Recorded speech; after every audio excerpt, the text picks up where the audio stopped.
Good evening, everyone, and welcome back to the third in the lecture series this year, the Annie Kincaid Warfield Lectures, this year offered by Dr. Federico Nussel. Dr. Nussel is a professor of systematic theology and director of the Ecumenical Institute at Heidelberg University. She's the director of the Marsilius Kolleg Institute for Interdisciplinary Inquiry at the university. That sounds very interesting to me. And do I have this right? She's also vice rector for education at the university? I wore that. You wore that. She's a prolific author, essayist, editor who works at the intersection of dogmatic and ecumenical theology. So yes, she may have been that, but she strikes me as a very busy person. So we are very grateful for the time you've carved out to work on these lectures, to present them to us, to come all this way and spend time with us. Her lecture this evening is entitled The Creating Spirit as the Power of Diversity. Dr. Nussel, welcome.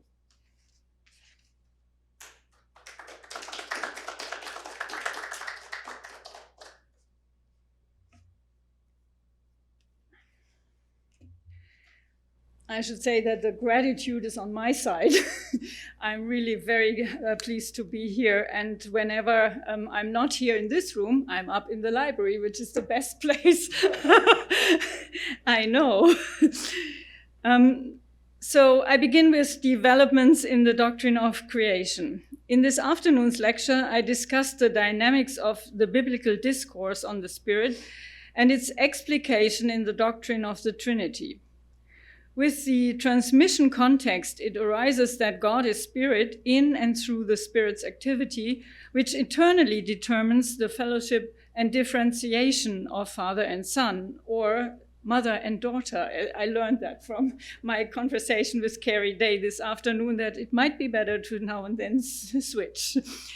In this activity, God's Spirit is a person in relation to the person of the mother and the daughter. Tonight's lecture will discuss the creative activity of the Spirit in God's creative action. In my project of a pneumatological dogmatics, I want to unpack the traditional doctrine of creation from the perspective of the activity of the Spirit.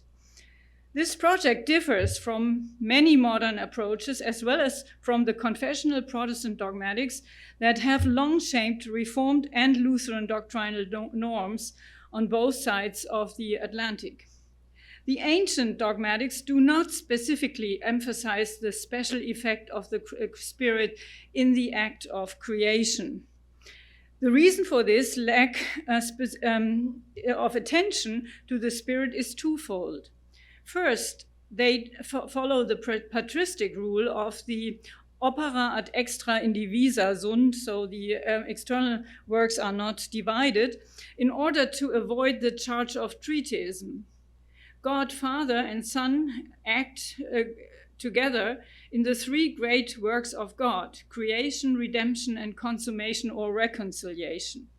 However, the rule is not completely upheld in confessional dogmatics because the work of creation was assigned or appropriated particularly to the Father, that of redemption to the Son, and that of consummation to the Spirit. The appropriations led to the importance of the Son and the Spirit as being only tertiarily considered, especially in the doctrine of creation, despite the Son being described in the New Testament as the mediator of creation and in the Hebrew Bible connected with wisdom. In contrast to the old dogmatics, it is part of the signature of modern dogmatics in the strict sense that they must respond to cultural crises and scientific revolutions and discuss the doctrine of creation in response to natural sciences. I said in my first lecture that dogmatics is about orientation, and orientation works through modeling. Therefore, let us look at the models or options that were developed to tackle this severe new challenge. In a historical study, the Münster church historian Albrecht Beutel has shown that in response to Darwin's theory of evolution, three different models quickly emerged.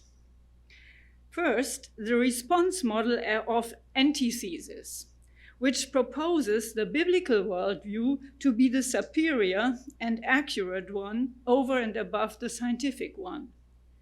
Second, the model of integration, which tries to establish the compatibility of the scientific and biblical theological world explanation. And finally, a third model, the model of distinction, in which the scientific and biblical theological world explanation are broken down as to different ways of explaining reality. In a sense, they are two different languages, functioning differently and try to give an answer to different questions.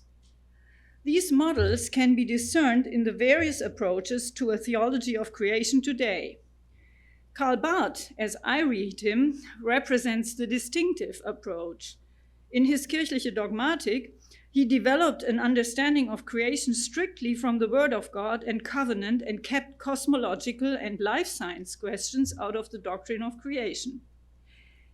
Ulrich Barth, a liberal theologian in the tradition of Kant, Fichte and Schleiermacher, he's not a relative, took a similar approach 50 years later in an essay titled Abschied von der Kosmologie, Goodbye to Cosmology. He too decidedly advocates for a distinctive definition of the relationship between the doctrine of creation and natural science. However, he makes clear that religious interpretation of meaning and scientific explanation of the world cannot be distinguished as subjective and objective knowledge. Natural science does not simply depict reality, nor does it simply abstract its models from the observation of nature, but rather it generates nature and structures empiricism in its horizon. By way of contrast, faith in a creation in the Christian religion is about the, as he says, consciousness of being unconditionally grounded. Belief in a creation is, quote, nothing other than the internal interaction of the human with the experience of finitude in the form of religious self-reflection on finite freedom. In fundamental theological terms, there are worlds that lie between the two Barths. One is the revelation theologian and the other one is the religious consciousness theologian. In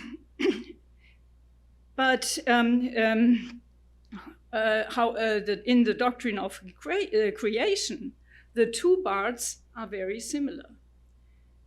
The opposite end of the spectrum is made up of theologies of creation which understand creation as an act of God, through which the world and humans come into being and are providentially accompanied in their development by God. Such approaches either contrast the biblical ideas with the findings of the natural and life sciences in an antithetical way, and this is the case in creationist theories. The other option is take the path of integration. As far as I can tell, there are no approaches of the first type antithesis in German-speaking academic theology. As far as I can tell, prominent, however, are the approaches of Jürgen Moltmann, Wolfhard Pannberg, Michael Welker, and recently Douglas Otati, to name only the most influential, which stand for the program of mediation or integration. In this way, take up the theological motive of process theology, the motive only. At the same time, they represent a variety of different options or models to integrate theological and scientific knowledge. As a short comment on Otati, whom I personally know, I would like to say that I really admire the way in which he describes or narrates the mystery of divine ordering and allows for the origin of life in its many forms up to human life in the chapters of his Reformed Theology for the 21st century. His account is performative. He speaks of the awe effect that creation theology in the Bible brings about, and he communicates this to his readers. I remember well when I read those chapters, it really changed my perception for a while. I found myself admiring every flower and tree, every nice encounter, and in doing my exercise in running, I was not disappointed about my slow speed, but was grateful that I could run at all. Although Otadi's account is so inspiring, he does not pay much attention to the work of the Spirit in creation. This has to do with his general approach to the doctrine of God. For Otadi, God is creator, judge, and redeemer. On the immanent doctrine of the Trinity, Otadi is agnostic. To be sure, he rejects Unitarianism because God relates to humans by way of creation, judgment, and redemption. However, the point of speaking of the Trinity for him is not to infer the immanent eternal nature of God, but to understand the threefold relation of God to humanity in creation, judgment, and redemption as a single dynamic excellence that gives, returns, and shapes life, thus opening up new possibilities. While I understand the reserve vis-à-vis Trinitarian theology because it is difficult for non-theologians to understand, I am nevertheless convinced that patristic theology, in developing the immanent doctrine of Trinity, has taken a consistent and, in the ancient debates, necessary step. The New Testament does not only speak of the one God as creator, judge, and redeemer, but of God as Father, Son, and Spirit. The doctrine of the Trinity is deeply rooted in the liturgies of the Christian churches as well as in Christian art.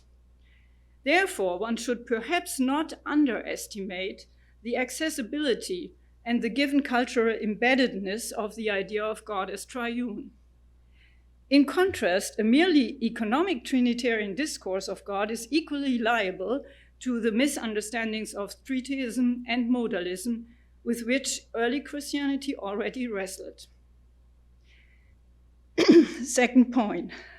From my perspective, the attempts to bring Christian thinking about creation into conversation with the scientific understanding of the world could even benefit from including the doctrine of the Trinity, which also allows to estimate the work of the Spirit. Pannenberg's doctrine of creation is a particular example of such an attempt. In his doctrine of creation, he integrates cosmological and evolutionary biological research, but it is conceived from the biblical idea of creation as its starting point. And it is precisely the doctrine of the Trinity that plays a central role in understanding the act of creation. It is actually the condition for the Christian claim that the world is the product of a free act of God.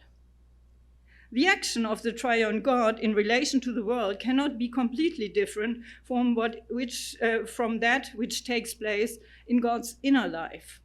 Rather, what constitutes the inner life of God emerges in the creative action of God.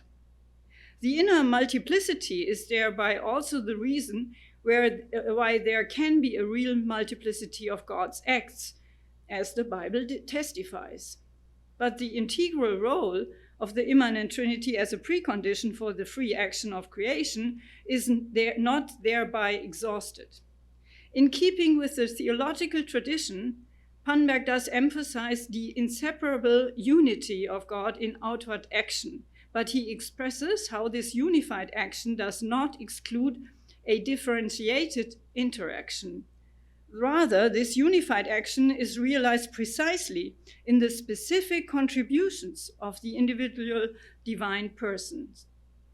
Therein lies Pannenberg's move beyond the traditional doctrine of creation, as well as beyond most contemporary accounts of the doctrine of creation.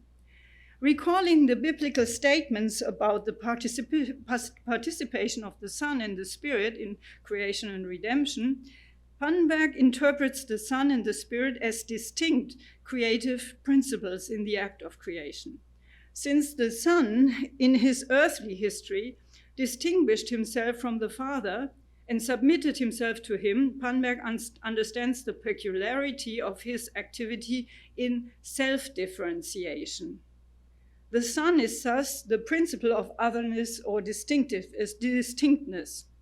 His mediatory role in creation can be understood in such a way that from him comes the distinctness of creatures from God and their distinctness from one another.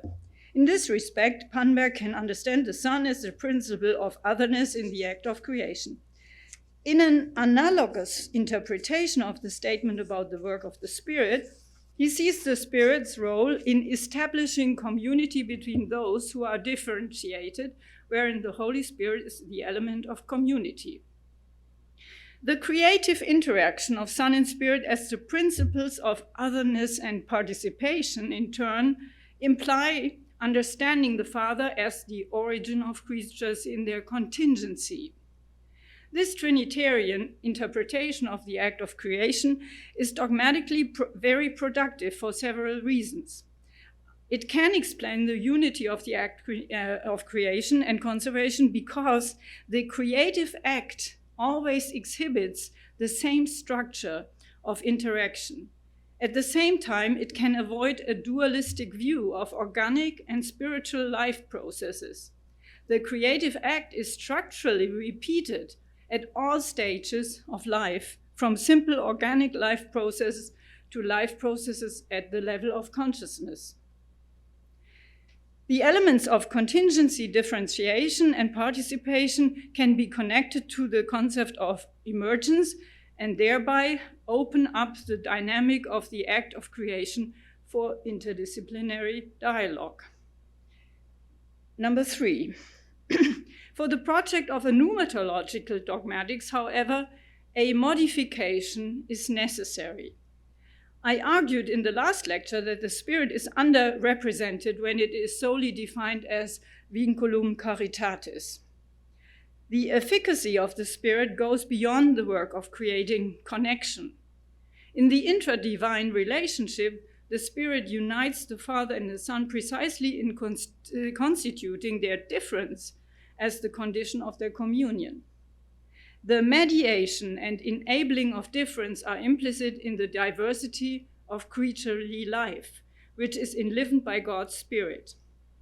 That God's breath gives life to humans and animals is stated in Genesis 2, verse 7, and Job 27, verse 3 for humans, and in Psalm 104 for animals.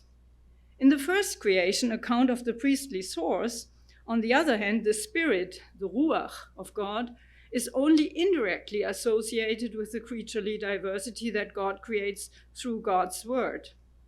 The first creation account, as we know, is not about presenting a cosmogony, but about narrating how God created and shaped the space or habitat for human life. Now I quote from my colleague in Heidelberg, Jan Gerz, who's probably familiar here as well. He says, the account portrays the becoming into being of all noble order and conditions as a sequence of events, and therefore requires a starting point that eludes experience and therefore did not seem describable in any other way than as a negation or as a not yet of what exists. End of quote. The intention is not to establish the act of creation as a creatio ex nihilo, not in this source. The problematic nature of this doctrine was still completely foreign to the pre-Hellenistic Orient. Genesis 1 verse 2 actually describes the state of affairs before the creation of the human environment as a disordered and chaotic not yet state of being. Before the creative and ordering action of God, the earth was a tohu vabohu. It was dark, and the Spirit of God hovered over the deep. The scope of the third claims is not to assert, but God was already there. The hovering of the Spirit over the waters also expresses a not yet. God is not yet active in his word, yet God's Spirit is hovering and moving. The range of meanings of ruach includes all forms of moving air and ranges from breath to storm. The spirit is not an immaterial vastness, but a dynamic force. It lies like darkness over the surface of the waters of the primordial flood. The participle mechaperet, I'm not sure whether I pronounce this correctly, expresses a state of ceaseless motion that on an etymological basis can be compared to the shaking flight of a bird of prey that stands in the air and moves its wings back and forth. According to Gertz, the statement underscores the basic insight of priestly scriptural thinking about creation, according to which God is God only as creator. Only and solely in relation to creation can God be spoken of other than in negation. But if one adds the image of the shaking flight, then Genesis 1 verse 2 presents the spirit as being in a vibrating waiting position before God's breath becomes active in creative speech and the diversity of beings emerge. In modern exegetical and systematic interpretations of the first creation account, it has often been observed that this account differs significantly from modern understanding of nature and our life world, yet in a closer inspection, it also contains considerable congruencies. They concern in particular the sequence of the works of creation and the insights connected with them regarding the cosmic and biological environmental conditions which belong to the necessary conditions of human life. In the description of organic life, talk about the plants and animals in the plural refers to the diversity of species, which is even more closely examined in other places in the Bible. Admittedly, the accent in the description of the action of creation is not on saying that there is a possibility of an increasing diversity with diversity of species, but this evolutionary perspective is also not excluded by the text. Human beings are also spoken of in the plural, although here only the difference of male and female is found. In the background of the priestly source is probably the widespread idea of a primordial pair from which all humans come, as Gertz says. With this idea, it is indicated that the continuance of the human being in its creaturely constitution is secured. As problematic as the notion of the primordial pair may be in evolutionary biology, it is noteworthy that, unlike in plants and animals, no further characteristics are mentioned that would allow humans to be distinguished and divided into subgroups. Geographically, localizable varieties in skin color, physique play no role. That which constitutes the humanness of human lies beyond such characteristics of diversity, according to Old Testament scholars. The decisive determination is the determination to the image of God with which the task of dominion is connected. The task of dominion applies equally to all human beings, regardless of the characteristics by which they differ. I come to the fourth point, spirit and diversity. Alongside this determination which unites all humans, the work of the Spirit, as described in the Bible, also leads to differentiations. Through the work of the Spirit, people are differently tuned in their emotional worlds, are moved to various deeds and to different ways of life, and accordingly have different experiences. In the New Testament, the diversity-creating power of the Spirit comes to the fore above all in the diversity of spiritual gifts, which is constitutive for the living together in the Christian community. The Spirit is thus life force, not only in the way that it makes life in the form of movement possible, but the dynamics of the Spirit power also include imparting diverse forms of life and life stories and allowing people to become different and to possess individual personalities. Life exists only in diversity and difference, which in turn are mediated by diverse environmental conditions. Human life is characterized by diversity. So I had a look at the Princeton Theological Seminary diversity terms. And I saw that them say that diversity refers to psychological, physical, and social differences that are present everywhere in all individuals. These differences are then further defined as differences in race, ethnicity, nationality, religion, economic status, age, gender, social or sexual orientation, mental and physical abilities, and learning habits. I really like this explanation. If theologically speaking, life is owed to the life-giving power of the Spirit, and if life exists only in diversity of living beings in general, thus also in the diversity of human beings who differ from one another in many ways, then the diversity is a gift inherent in life.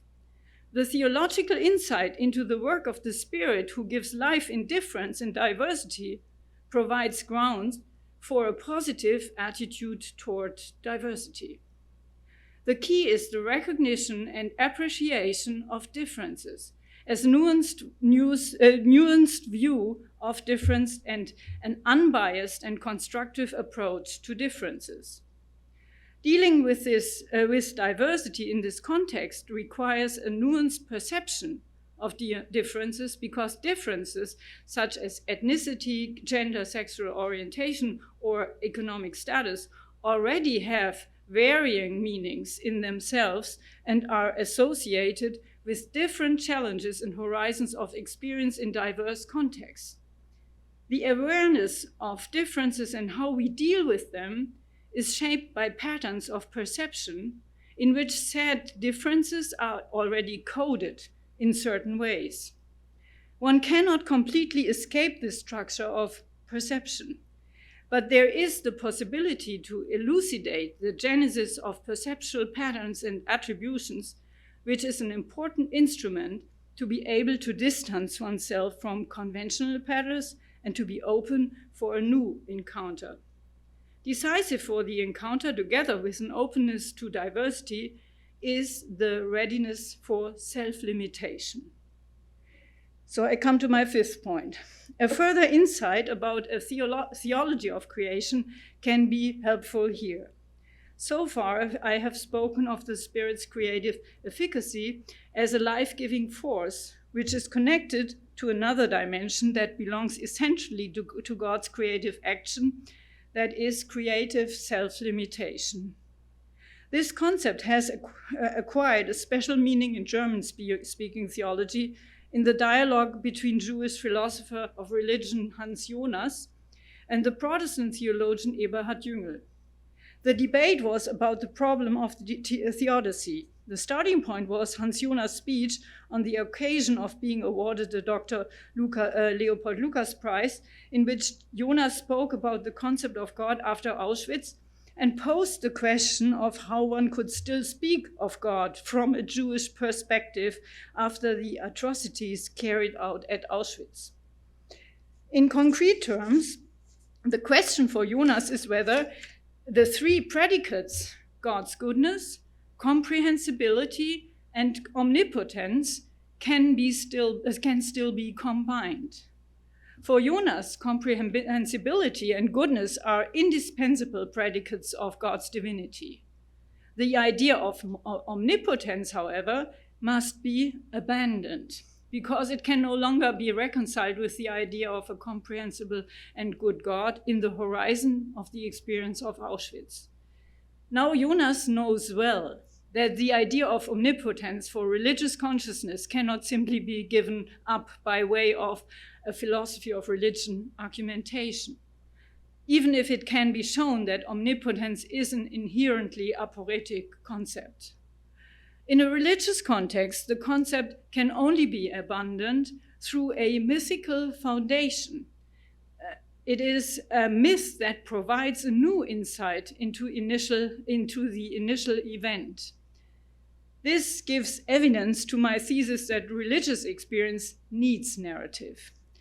Jonas sketches a myth to accomplish just that, which says that God, the ground of being, has decided to abandon himself to chance, to risk, and to the endless multiplicity of becoming, and that entirely.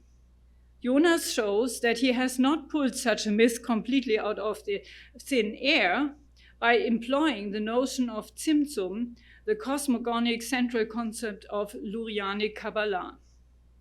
Tzimtzum is understood here as a contraction, a withdrawal, a self-restraint of God. The world could come into being because God contracted, creating a void in which the world could gain space as an entity outside of God. Whereas in the Kabbalah, this contraction of God was understood as permanent, making it possible for creatures not to disappear back into divine reality, Jonas radicalizes the idea. He says the contraction is total. As a whole, the infinite, according to its power, has emptied itself into the finite and thus surrendered to it. To such total self-negation of divine omnipotence, creatures owe their being and thus bear responsibility for the world alone. And this is Jonas' concept. In his answer to Jonas, Jüngel took up the idea of myth to explain the Christian doctrine of creatio ex nihilo. Creation means an original beginning, that is, a beginning that has its origin in itself. Such an act of original beginning is a creative act of God only if it is understood as an act of creative self-limitation. For to be creatively active always means to let oneself to be limited also by one's own work. Creative action is not an obsession with self-increase. In creating, God allows something else to have a beginning beside God's own being, thus giving space to that creature, an act which requires self-limitation. Jüngel, however, then radicalizes this thought in a very different way than Jonas. He argues that the traditional metaphysically conceived concept of the divine limitlessness be made more precise by the idea of divine self-limitation. For it is by no means foreign to God, but rather it is essential to him to be able to limit himself. The immanent nature of God shows his self-limitation, in which the Father limits himself through the Son and the Spirit.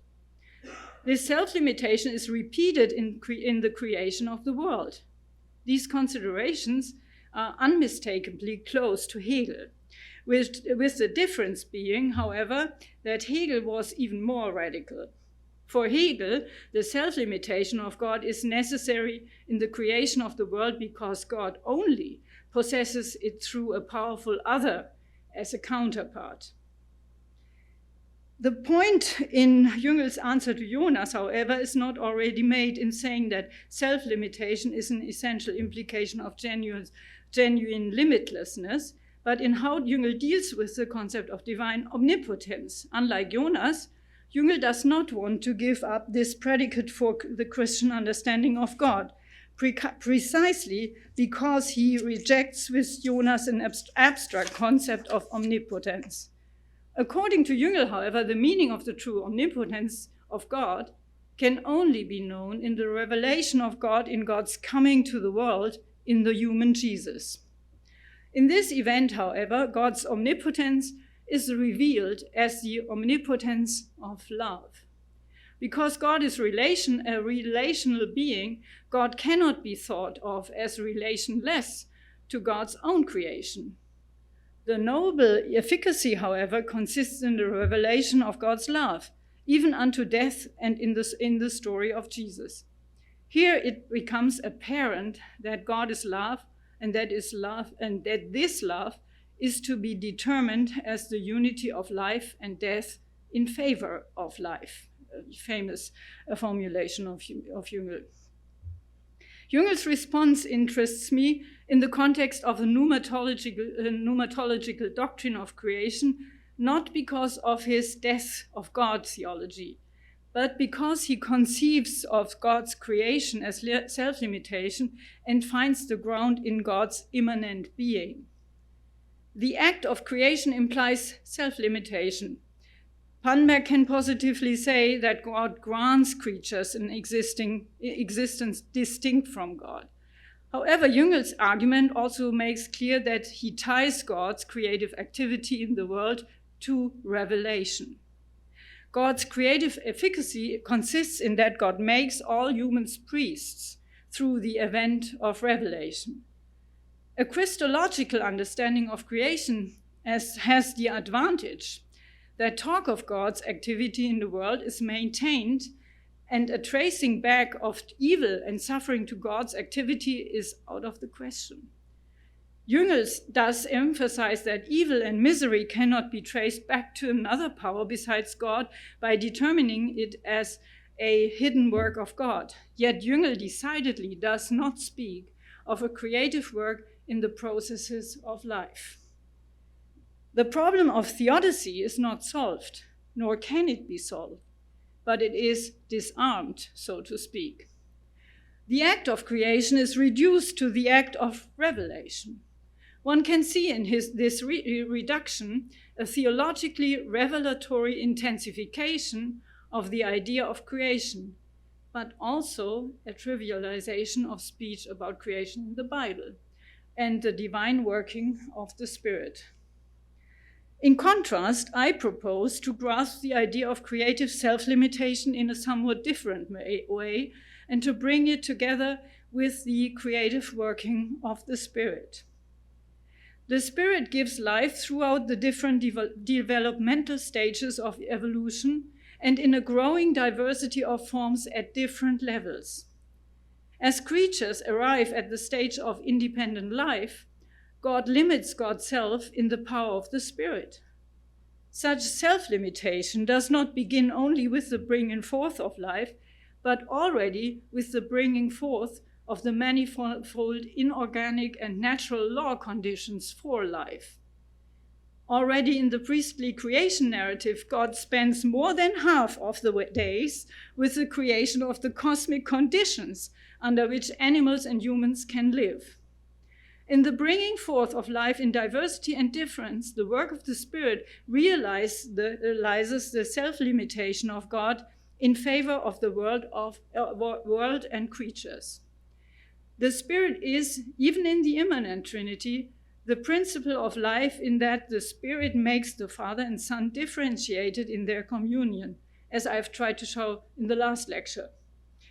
For God's inner Trinitarian life, it means that the Father limits himself through the Spirit in the Son in turn accomplishes through the Spirit the self-limitation of the Father by fulfilling the Son's determination as the other of the Father.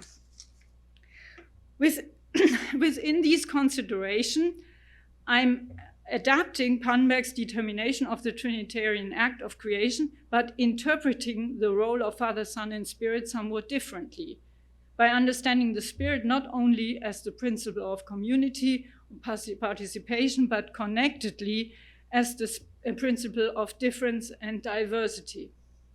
This interpretation raises the question of what the specific contributions of Father and Son are in the Trinitarian act of creation. If one assumes that creative self-limitation takes place in the life-giving activity of God's Spirit, then the specific role of the Father can be seen in the fact that he, as the origin of being, gives space to other beings outside himself. Since the Father is the origin of this existence outside of himself, se, without creation necessarily following from him, the existence distinguished by him is contingent. The Father can therefore be understood as the source of contingent existence, or in short, as the ground of contingency. The existence that emerges from the Father is in turn that which limits him. Since the Son, through the Spirit, intertrinitarily fulfills the determination of this differentiation in the relationship to the Father, he can be understood as the principle of self-limitation. In the Son, it is revealed that creatures are indeed determined for independent existence, but to exist in such a way that they do not cut themselves off from God as the source of their life or substitute themselves for God. So they are to limit themselves in relation to God and in relation to one another. My point in these considerations is to explore diversity and self-limitation as the principles of life being rooted in the divine. One might object that not much is gained by such considerations for the challenges of dealing with diversity, which could be the case in the end. However, there are quite a few societies worldwide in which diversity is ignored. There are churches that are not open to diversity, even those that justify war by saying they must free their co-religionists from the compulsion to participate in gay parades. There are churches that support the self-assertion of autocrats. In light of such developments, it may be useful to reflect on the signature of divine creative action, and in particular, the efficacy of the Spirit. In doing so, I have intentionally not yet spoken of the fact that God's love becomes manifest in the life-giving efficacy of the Spirit and in the creative self-limitation mediated by the Spirit. For it is only through revelation of God in the event of redemption that one can derive the knowledge of the beautiful act of creating the world is an expression of the love of God. My last point, the problem of theodicy. If the work of the Spirit in creation is emphasized without engaging in Christological reductionism, then the problem of theodicy arises, which many theologians simply shift to the focus into Christology and soteriology. If you miss this point, it is missing. I added it. Such a dogmatic procedure which shifts the problem to Christology, is only honest when the Bible is considered, since the Bible does not only speak about the life-promoting work of the Spirit. For example, I can look at Isaiah 40, 6-8. All people are grass, their constancy is like the flower of the field. The grass withers, the flower fades, when the breath of the Lord blows upon it. The prophet thus emphasizes that Israel is fleeting and the word of the God is the only thing that endures forever.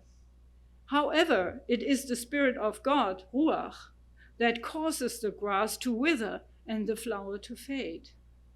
In Isaiah 45, verse 6 and 7, the theological intent becomes clear, quote, I am the Lord, and there is no other. I form light and create darkness. I make weal and create woe. I, the Lord, do these things. The becoming and the perishing are accomplished by God. There is no other way to grasp the monotheistic notion of God. What it means for concrete human life is shown in the book of Job, in the narration of his life story. Exegetically, it is revealing to see how the Spirit is lost in the New Testament transmission of Isaiah 40. In 1 Peter 1, 24 and 25 is the quote, but only it quotes only partially, saying, all flesh is like grass, and all its glory like the flower of grass. The grass withers and the flower falls, no spirit anymore. In the same way, Johannes Brahms also quotes from the Isaiah verses in his Requiem, but in the Pepita version. I owe these references to Conrad Schmid, the Old Testament scholar, also best known here in Princeton. Forgetting the Spirit is probably not coincidental, since In the New Testament, the Spirit is responsible for redemption. It would not fit with the exegetical intent if the Spirit sweeps over people to cause them to wither. However, the Old Testament needs to be followed here and taken seriously in its claim that the Spirit is a force that can also be destructive. The Spirit can grieve people, and above all, the Spirit not only gives life, but also takes away the breath of life, causing death. In other words, the self-limitation of God in the Spirit enables life in autonomy and diversity, yet the autonomy is relative and conditioned. It remains dependent on a sustaining work of the Spirit. When the Spirit withdraws completely, there is no more life. This is still another dimension worth considering. The Spirit gives diversity, but such diversity can degenerate into independence turned against life. On the level of conscious human life, turning against life is sin. I will talk about this aspect in tomorrow's lecture. On the level of organic life, disease and death occur. How can God allow such things to happen? How can God allow creatures to suffer? How can we speak of God's justice and goodness in the face of such experiences? The orientation which can and must be given by dogmatics is entirely elementary. Dogmatics must first of all admit there is not a single theological satisfactory answer to the problem of theodicy. The question of theodicy will not be solved until God has overcome evil and suffering and, biblically speaking, has wiped away all the tears from our eyes. Rational attempts of explanation, such as the attempt of Gottfried Wilhelm Leibniz, are problematic because they give the impression that the problem is solved when the origin of evil is understood. Under this qualification, however, the differentiation of evils then provides a heuristic framework for sorting our experiences with evils. Leibniz distinguished between physical, moral, and metaphysical evil. I will discuss the connection between moral and metaphysical evil later. Here, on the level of creation, I'm interested in the physical evil and the question of its connection to moral evil, which Leibniz forces with recourse to the Christian tradition. Practically, we work with this thesis in our experience. We ask about the connection between physical evils such as disease and death and our behavior.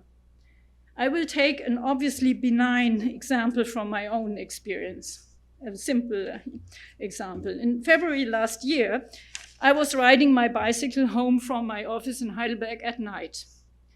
Our house is on a hill, and on the last few meters, it was slippery all of a sudden. A man shouted something at me, but I could not understand him. My inattention contributed to the bike slipping out from under me. The next day in the clinic, they found that I had suffered a compound fracture in my ankle. It could have been avoided. You don't have to be in the office late at night when the weather is inclement and ride your bike in such a weather. I knew to expect icy conditions and still chose not to get off my bike. The man whose call had irritated me came to rescue me. And when he brought me home, he said at the end, "I tried to yell to you that it was slippery."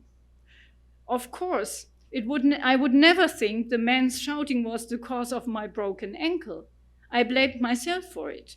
And of course, I have become more careful since then, precisely because I made the connection between physical evil and my behavior. But there is also the opposite experience in which no connection can be made between physical and evil and moral evil. To illustrate this lack of connection, I would like to give a historical example that significantly affected the persuasiveness of Leibniz rationalized theodicy, the Lisbon earthquake. Of all places, the earthquake turned the parts of the city where the churches were located to rubble. The red light districts near the harbor, on the other hand, remained practically unscathed. Not only did many people die from this natural disaster, but the criteria for judging sin began to unravel. In many cases, the connections between moral and physical evil are much more complex and entangled, such as in war. The Ukraine war stems from human decisions. Many people die, yet others do not. Theological reflection does not have the task of analyzing causal connections, but of assisting in differentiated perception. On the one hand, it might make sense to ask about the connections between physical evil and human behavior. Some physical evils become more understandable and easier to bear in doing so. Others may become more understandable, but they in no way become easier to deal with. And still other evils remain utterly opaque. In the essay of which I spoke earlier, Eberhard Jüngel closes with the question about where the advantage of reckoning with God despite remaining opaque evil actually lies. His answer to this seemingly unsolvable mystery is one can complain to God about the evils. I share Jüngel's view in this regard, but I would like to add, in the light of God, it also becomes more possible to see which evils about which one would like to or has to complain to God and which we don't want to complain. The discussion of the theodicy problem is of course not finally resolved with these considerations on physical evil. I have only said something here about the physical evil, the evils in which the spirit does not assert its life-promoting power. The next lecture will take us to the area of moral evil.